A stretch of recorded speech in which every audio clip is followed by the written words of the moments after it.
And we're back. Y'all ready? Oh, okay. Let me stop playing so much. Welcome back to Survivors with the Purpose. I am Monica, and I have Shannel with me today, my guest co-host, and also my guest. Hey, girl, yes. Two hats in one day. Yes. All right, you guys. So this half, we're going to be talking about being a parent of a child who suffers from mental illness. And we both have experience with that. Okay. I also have a friend slash sister who's in the same situation. Okay. And I just sent her a few questions. She couldn't come today. So I'm gonna read some of her answers live here. And I have my assistant working for me. Thank you, assistant. So, first, I'm just gonna ask you, how old is your child now? My son is 20 years old now. 20. Mm-hmm. Girl, you old. So, we both have a 20-year-old, so I'm not gonna go there. So, first question: at what age did you realize that your child may have a mental illness? So I think my son was maybe about 11, 12 when I really realized something was going on. Something wasn't right. So what was he doing? Like, I would watch his behaviors and when the behavior started. But it's like once he got to be between 10 and 11, it was like, wait a minute. I think it's beyond, it's beyond just the normal I'm acting out because, I'm acting out because I can't have this or I can't go this or, this is going on. It was something more deeper. I mean, because it was starting to be severe, meaning his anger was starting to take over him more, and he had started to become violent. When I say violent, it was because I've been through different stages with him of the violence. So when it first started off, it was more or less towards, not really towards us, so to speak, his family, but to other people. And it was vicious, like a violent. You'd be like, wait a minute, what? Hold up. And then once he comes down, he's a totally different person. Mm-hmm. He's more rational. You could talk to him a little bit better. Is he apologetic? Sometimes. Okay.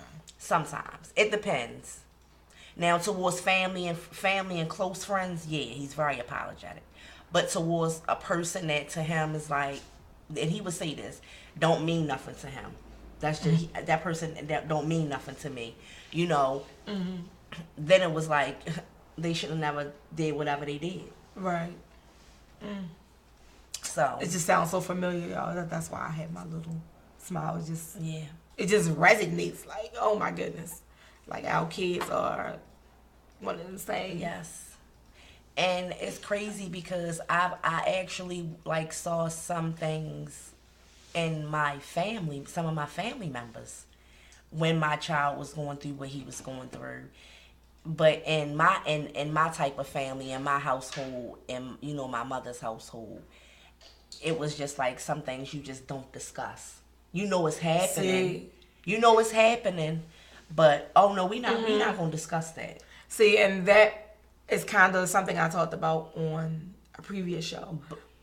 Is that when we say what happens in our house, stay in our house, or we can't discuss this, or we have to keep this to ourselves? And that's why I believe a lot of people hold things so long and then wait until they're 30, 40 to even bring it up, to put it in the opening. And that's just never cool. No. And I try to tell people, see how you say you see it in your family? I can't say that I've seen it in my family. All I can say, as it relates to my son, is that his grandmother told me about his father. I didn't see these signs when I was dealing with guy. Yeah, that's what I said. Guy, you know, I was dealing with him. I didn't see any signs. Okay. You know, which would be great if, like, some of you can see that we have survivors with a purpose up here. However, if it could be side effects on these people, that would be awesome. Because I believe in my heart, and I've read so many different articles. Some people believe it's hereditary. Some people don't. I believe it's hereditary. Yes. I believe it's in the family. Definitely. And I believe that it's in most families. I just think that some people refuse to go to the doctor to be diagnosed.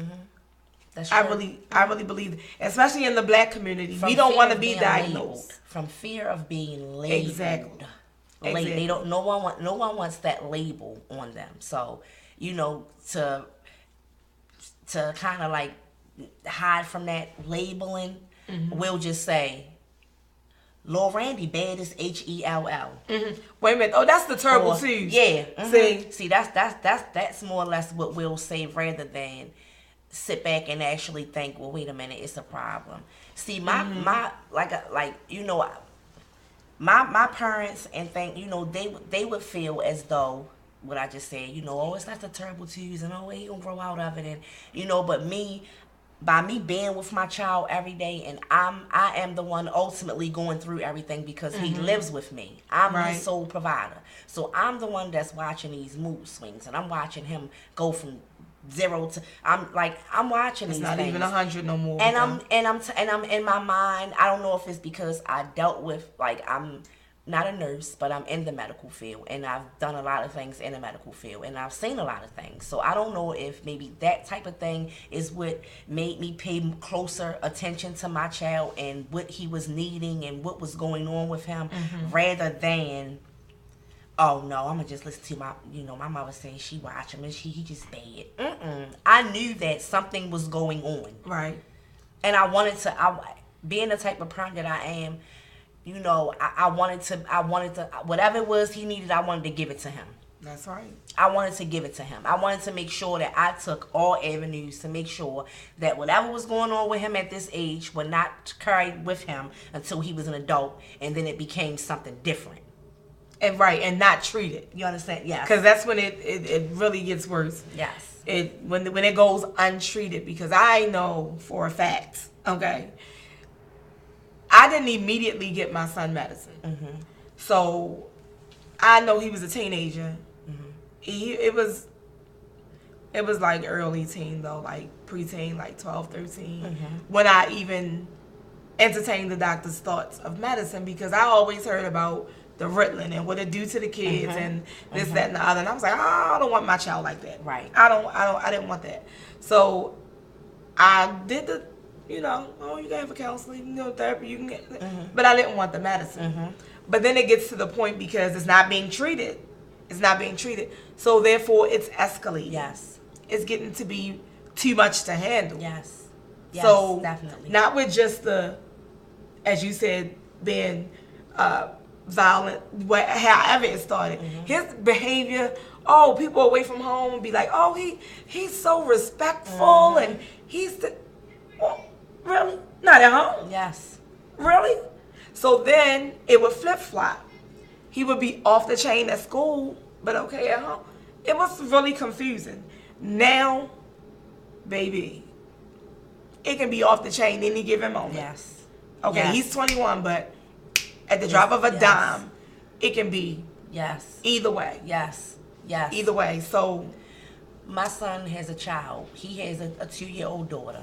And I feared him having a child. I always would say, I hope that he was never the one to have a baby.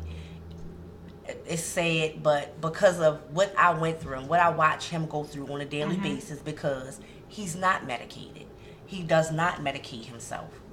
And with just the mere fact of knowing that he's not medicating himself is enough right there to make me feel like my granddaughter is not safe with him. Oh my God. But I also watch him, and he can be the most sweetest person, ever. When I say the sweetest person, people on the outside used to look in and say, girl, what is you talking about? You know, and I'm saying, That's because you ain't living with her. That's because you ain't, you know. Yes. It's like I was being made to feel like, you know. And I'm just gonna be. I'm gonna keep it 100. You know, in my family, you either tough or you not. Mm-hmm. And I was being made to feel like, oh, you just letting them keep, you know. And I'm like, wait a minute, hold up. I'm in the inside of this bubble, and there's something going on with this child. Mm-hmm. Something going on with this child, you know. And seeing him with my granddaughter, and how he is, my granddaughter is like, he melts with her. He melts. I've never seen him to a point where I'm afraid. Never yet. I'm gonna say yet, because it's no doubt in my mind that it's going to be a time where my granddaughter may not be in the, you know, she's not going to be safe. You understand what I'm saying?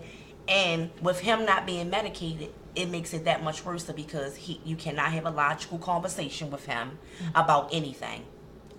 You know, it's his way, it's one way, that's just it. That's all he see. But tunnel vision. But when he's medicated, his life runs so smoothly. He's a totally different person. I mean, we have conversations. So is he smoking marijuana? Yes. So he's self-medicated. Oh, wait a minute. He smokes the cigarettes. He smokes the weed. He tried the drinking. I think it makes him sick. So the drinking thing, I don't think he doing that at this moment. But yes, the weed. When I tell you the boy, it's a wonder that he's still standing. And I'm saying to myself, I'm like, you know, but he tells me, this is what he says to me, he's not on the medication because the medication makes him feel out of it. He feels like he said he feels just like a mummy, so to speak. Well, let me tell you how that goes, okay? Because it's not a good enough excuse. Oh, of course. However, what he needs to know is the doctor can change your medicine. Mm-hmm. If it makes you feel like that, then you are prescribed the wrong medicine. It's time to get a different medicine. My son self-medicates as well. Mm-hmm. However, he still has those other pills. Why? Because he has seizures. Mm-hmm. So he has that medicine that he takes works for both. Okay. It helps with the seizures and those. I don't know what to call them because my mother's on here. I want to talk so nice. And I don't want to use any cuss words. I've been doing really good. So they not outbursts. I'm telling y'all, it's beyond. Mm-hmm. It's beyond. I feel like I was at one point, like, I don't care. Mm-hmm. That's what I started to say, like, I don't care. Now, I know we're talking about our kids. However, we ourselves, we need to take care of ourselves. Mm-hmm. You know, while it is your responsibility to take care of your child, and no matter how old they get, y'all, still our kids. We still have to be there for them, you know, no matter what. But we also have to be there for ourselves. So, you know, we may have to adjust our priorities, the lifestyle, you know, because I know myself, you know, I had to have a job where so I could leave and go up to school whenever I needed to. Yes. Because he was off the chain. Yes. You know, it could be a day and I didn't, oh my goodness, gotten in trouble or gotten occurrences on my job because my son is trying to have an episode before he goes to school. And I can't leave him at my mother's house going off like that. So it was like, girl, you only have a couple options.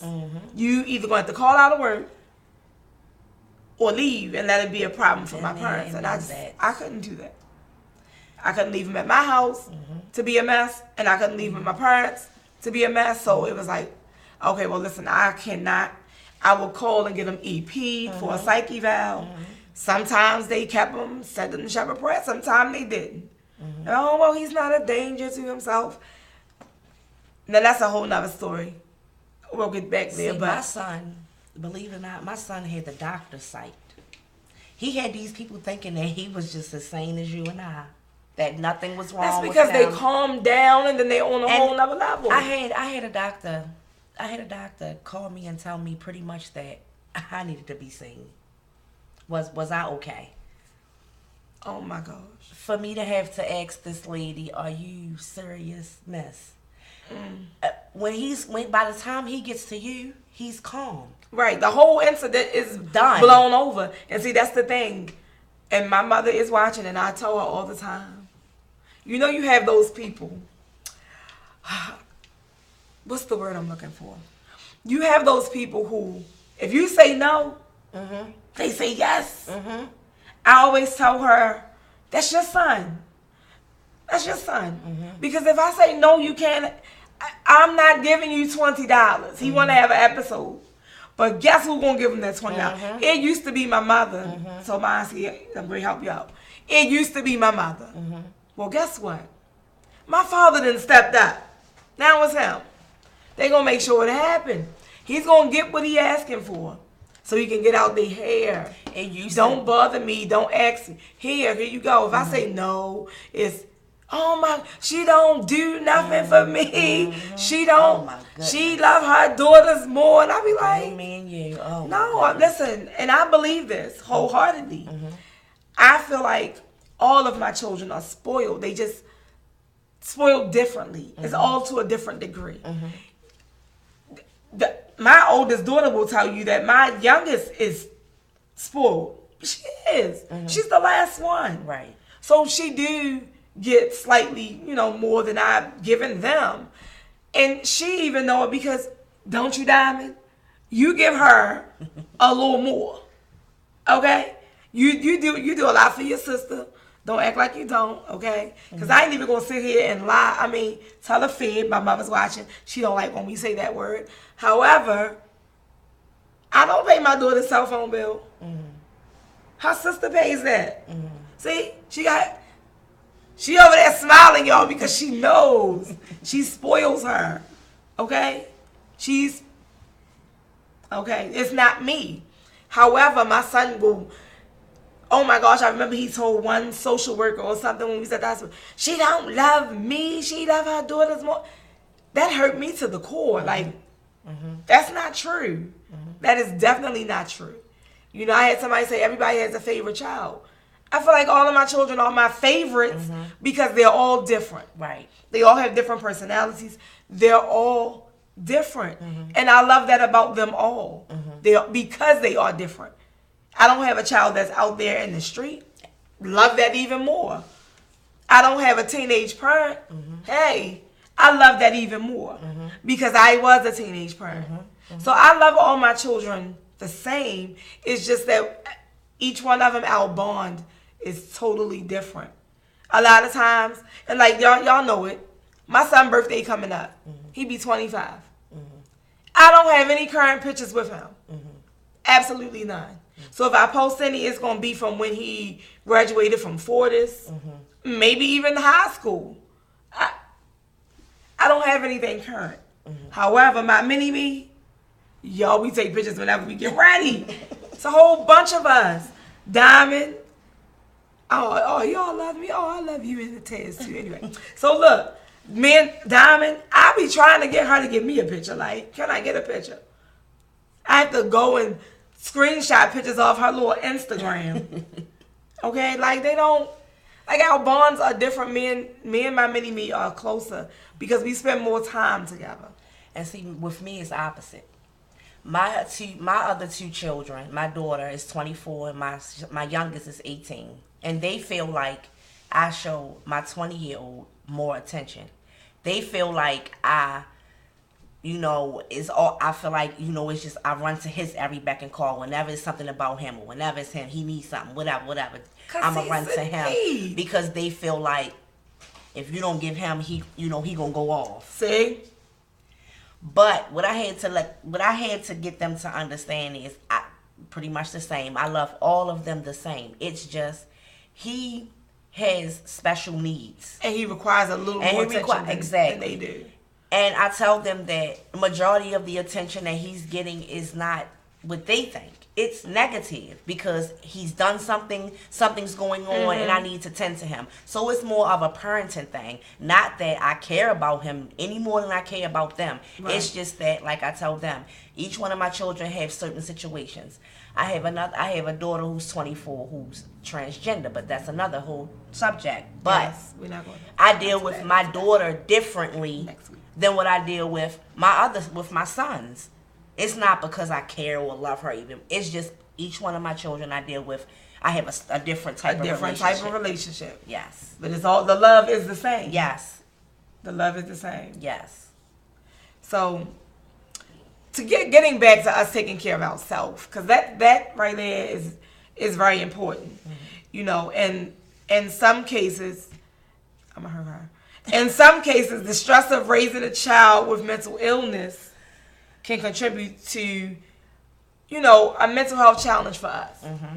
So, like we're talking about everything that goes on. Mm-hmm. See, we can relate. Right. So we can have this conversation. Right. A lot of people don't open up about it. So it's a hard topic. Mm-hmm. So it's like you're keeping everything to yourself. Like, oh my gosh, who can I talk to? Who can I talk to? It's been days when you picked up your phone and called me because you needed to vent. And why? Because you know that we connect on many levels. When I say she is wonderful, I'm telling you, a lot of my situations that I went through with my child, if it have not, you know, been for me being able to call you and talk to you, and you can relate on so many levels of what I was going through as far as being a parent and, like you just said, taking care of myself. Right. Because I don't have, you know, other friends that's dealing with what I'm dealing with. So I can't call them because they're not going to be on the same level. Whereas though I can call Monica, I can tell her exactly what's going on. And I will understand. And she will tell me exactly what it is I need to hear and tell me exactly where to start and how to repair it or myself. Because a lot of times I do get into myself and feel like, you know, I'm down in the dumps, you know. But again, when I call Monica, but you know what? She brings me right back up. What she do a lot of is blaming herself. And I have to tell you, don't blame yourself. It's not it's not you. Right. And you have to really, you know, I've really come a far way. Mm-hmm. I used to cry myself to sleep. Mm-hmm. I used to, oh my goodness. I would call my mother crying like he done just punched a hole in my wall. Mm-hmm. Or like the day when he broke my TV, I'm just like, oh my gosh, like, y'all don't understand. I'm trying not to be emotional. However, y'all don't understand, like, it's real. Mm-hmm. It's real. Yes, a lot of people try to act like, you know, they don't want to accept when it's their child. Mm-hmm.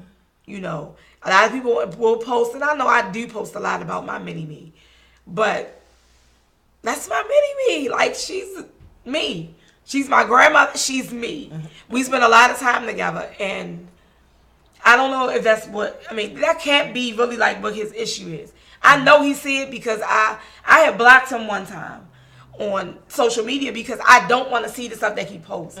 Because he'll blame anything. If he can't buy his weed for the day, it's my fault.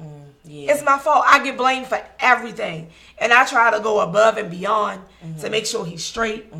So now the thing is, well, what do you say? Y'all won't help me find a job. I can't help you find a job. I'm trying to leave my job. I'm trying to find me a job. You have to get your own job. However, I can take you to the place that helps people that suffer from mental illness to get a job. Yeah. I can help you do that. I cannot give you a job. A job will not be handed to you. You have to fill out applications. He can't hear any of that. Trust me. Yes. He cannot hear any of that. He just wants to blame me. It hurts like I don't know what to hear him do that. But because I've heard it so much, now I'm at the point of, okay. I let him go ahead. I don't give him the back and forth because what do that do? That just escalates them when you give them the back and forth. So it's like, okay, all right, I gotta get me together. So I'm at the point, okay, because I wasn't even going to tell you this until we got here. So I'm at the point, let me get me a therapist. I need somebody's chair to sit on, lay on, to lay all of this on them. Right. A professional. Okay, we vent amongst each other. That's fine and that's dandy. But I need somebody that can listen to me. Because I ain't even going to lie. I know, oh my goodness. I feel like sometimes with everything that I'm dealing with him, could affect my personal relationship. Yes. Because when you think about it, what man, That's true. if you're a man dealing with it, what woman wants to be around all of that that's going on? So if your child will break your TV, they gonna break my TV. Who am I? If they break their mother's TV. Oh, he punched a hole in your wall. Oh, I don't want him to punch a hole in my wall. You see what I mean? So it's like they don't want to deal with that. I got married in 2014, and when I was dating my husband, I pretty much when I realized that it was serious and that we was gonna be together, I had to tell my husband, you know, I had to give him the benefit of the doubt because I know how my child was, and what he was going through.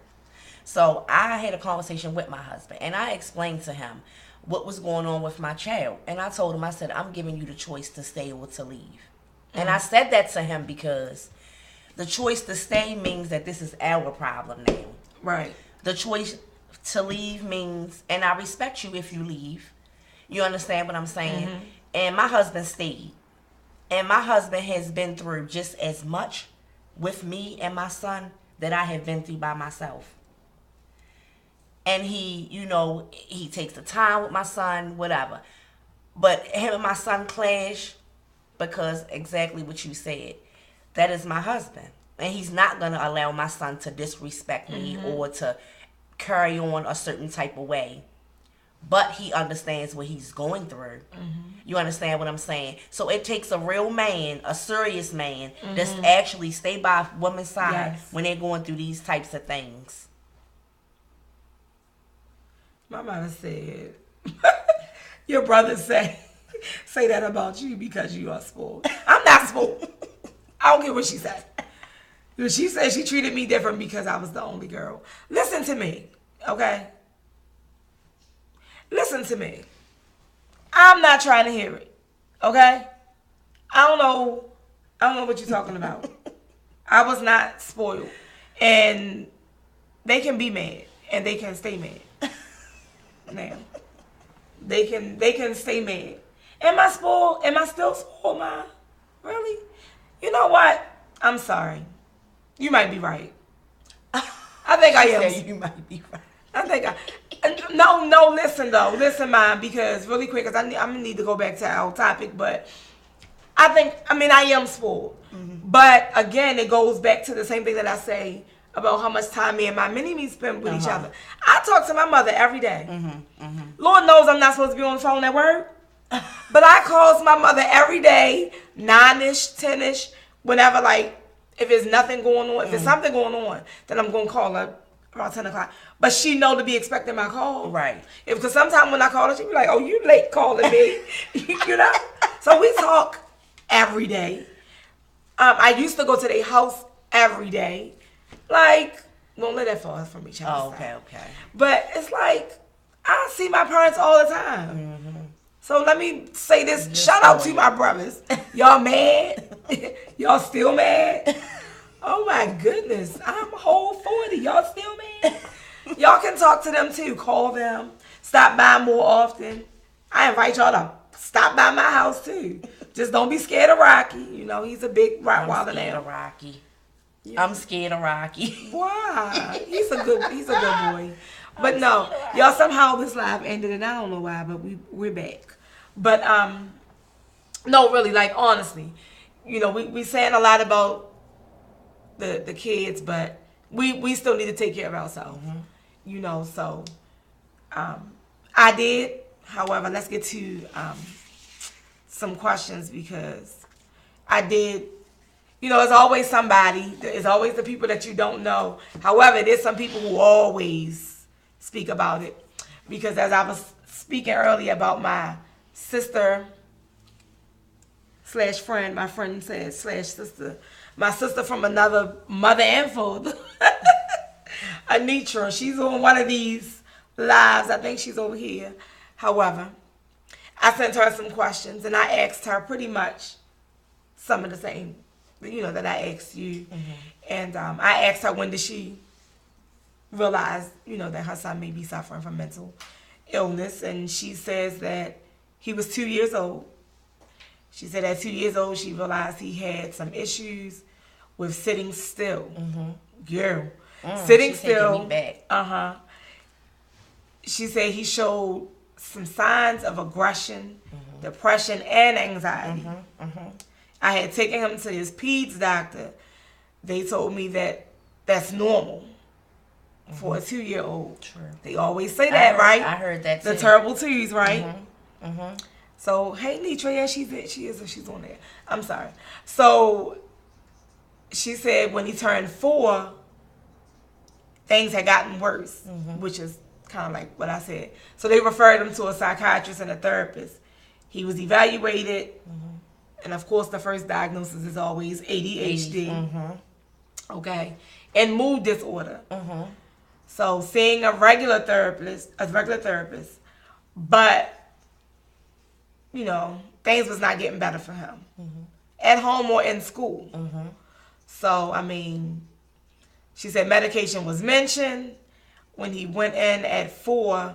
But of course, you know, we don't want to do it like that young. Like I know I said I waited till my son was a teenager. So, she said the voices started. So, you know, I'm kind of skimming because we doing extra here. We got a lot going on.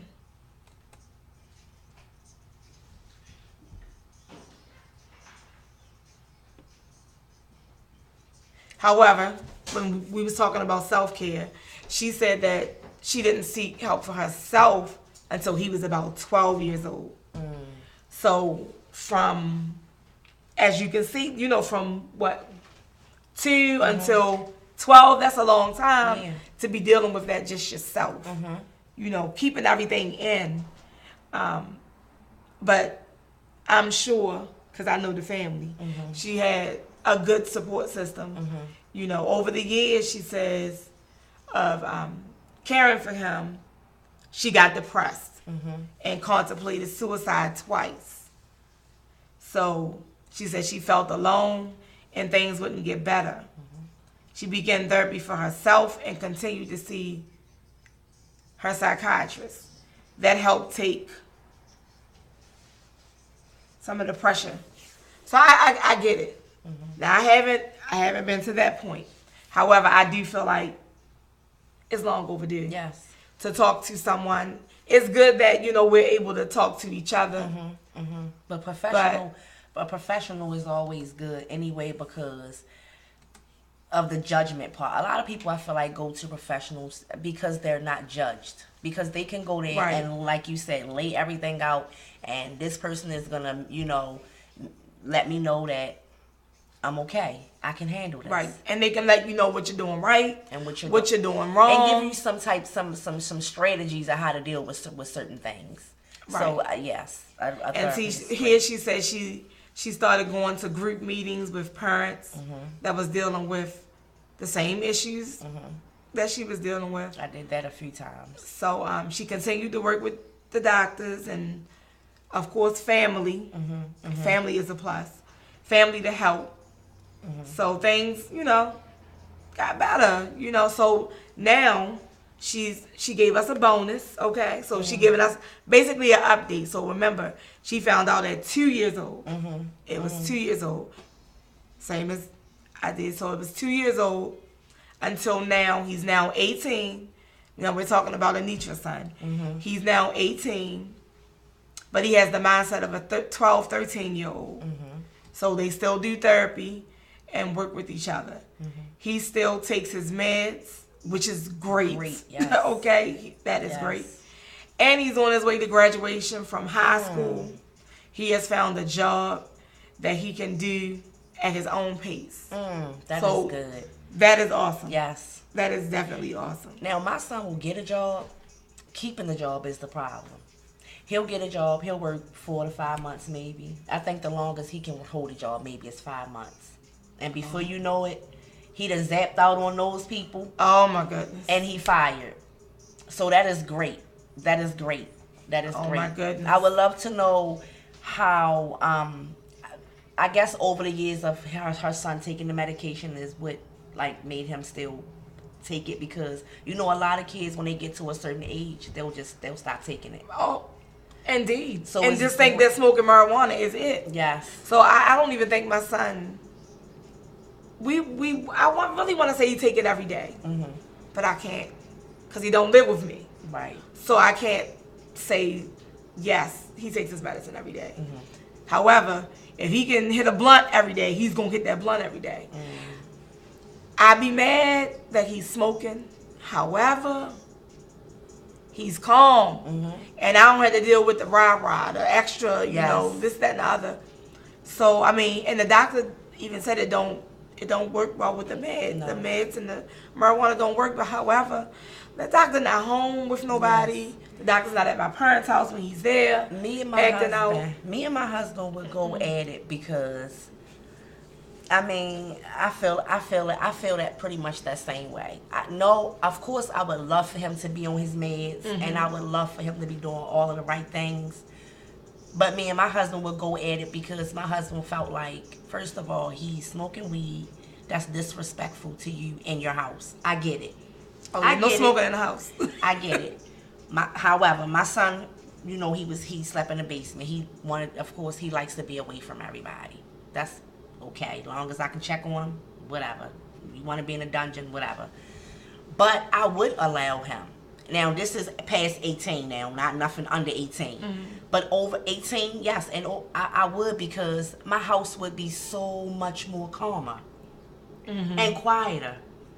Yeah. And if I needed him to take the trash out, I could yell down there and say, take the trash out.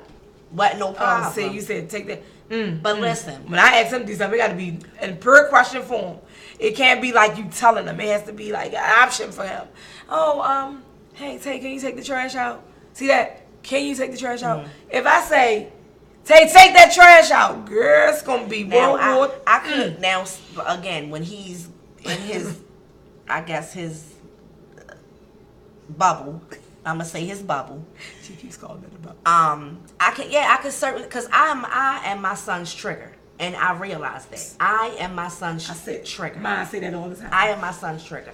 When my son is having an episode, when I'm in that room, it escalates. But the minute that I leave that room, whoever's there with him can always bring him down. Can always bring him down. Girl, we are oh my gosh. But like I said, when he in his bubble, I can say, son, like I said, we have a lot in common, because we both love music. So I can say certain things to him. You know, boy, come on up here and take this trash out for me. Or come on up here, you know, and long as he in that bubble, he'll come do it. But when he ain't in that bubble, I better not dare even say, how are you today, son? Oh my gosh, you can't ask him how he's doing. I better not. Well, I can ask my son. I just better be ready to give him that $10 or that $20. Of his own money. And I'm laughing. And I say that real nice, okay? I'm laughing. Not always my money, but of his money. Because he has his own. It took me a long time to get here. When I say it took me so long, Monica, to get here, like, oh my God, I used to cry every day. Like, what is going on? I was always alone. And see, like, people never really understood my madness. Like, my friends, everybody just be like, you know, you just so standoffish. But it's because I had this child that I just was confused, didn't know, pulling all your energy, didn't want to take him around nobody. Yes, pulling all your energy, you know, and then it's embarrassing. Though. It's embarrassing when you take them somewhere, and then they want to be disrespectful. So it's like, who you disrespect?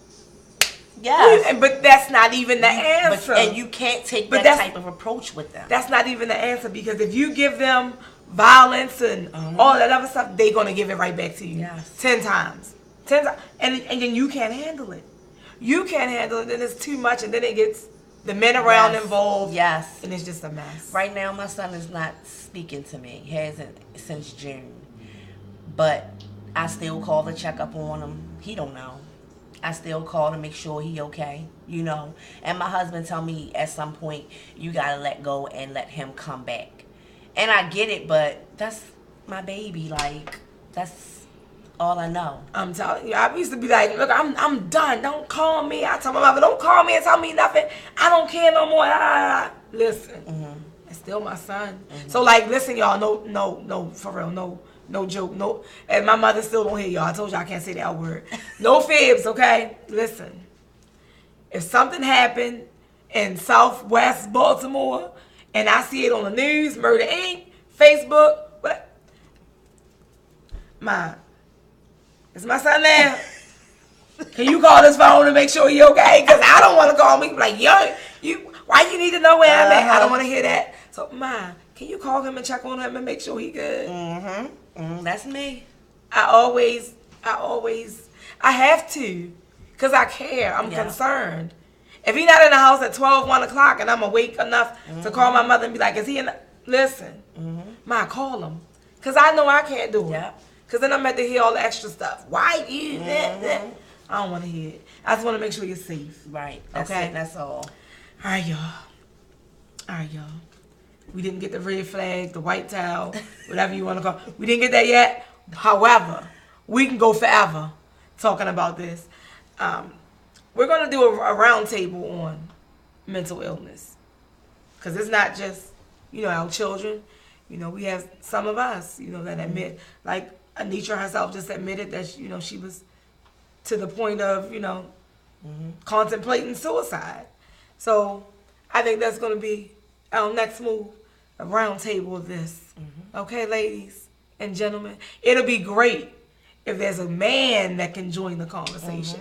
So if you're interested in being a guest, sharing your story, and I just read it on here, let me know. You can send an email to theswapradioshow@gmail.com. Make sure you follow us on Instagram at The Swap Radio Show. Okay? You guys can follow me at Monica WLS2 on Instagram. We're also on Facebook as Survivors with a Purpose. If you're on Facebook already, you can see my name. Okay? If you're friends with Shannel over here and you send me a request, please let me know it's show related. Because otherwise you'll sit there like the other three something that is sitting there because I saw a meme that says, not every friend request is a surveillance camera. Some of them are though. And I don't always want them there. It's cool though. Also, I always keep this in mind. If you would like to purchase a hat in support of our show, hats are $20. If you would like to purchase a hat, inbox me. If you're friends with Shannel, you can inbox Shannel. Inbox Survivors with a Purpose. Just let us know. If you have my number, you can simply text me. Lately, I've been a friend of text. I've fallen in love with text because some people cannot hold a conversation. So therefore, I would prefer to text you guys. Then I cover everything. Did you cover? You coming back with us though, right? Yes, I will be back. Okay. She'll be back next week, you guys. So let me tell you guys what the topic is for next week. Okay, on next week, we will be talking about the LGBTQ community. Just flat out, nothing bad to say about them. However, as Shannel has stated, she has a transgender child, and we will be talking about that. I'm hoping that our child, because that's our child, okay, she just gave birth, we'll be here along with her to discuss that topic. Okay, so make sure you guys tune in. We'll be back here next week, 6 p.m. Make sure you tune in, you guys. Thank you for tuning in. Remember, walk by faith, not by sight.